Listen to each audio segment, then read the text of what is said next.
Tere!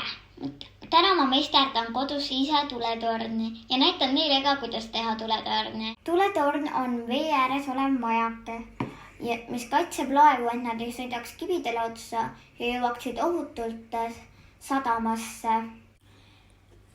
Tuletorni põhiosad on vundament, torn ja lihtsalt rõdu ja tavaline tuli.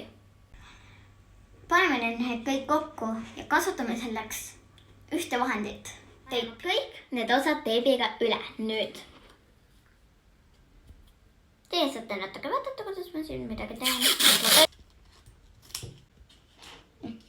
Läheb siia alla. Ja üks oluline vaatke veel. Meie panime siia sellise kaane. Ma unustasin öelda.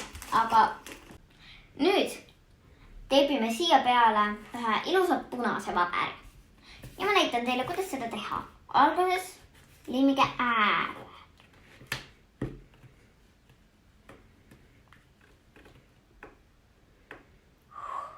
See tuli on tehtud plasteliinist.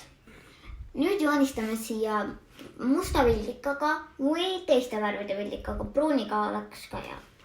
Joonistad siia peale aknad, ukse ja vabalooming otsaliselt. Aitäh vaatamast ja meisterdage isegi tuletorne.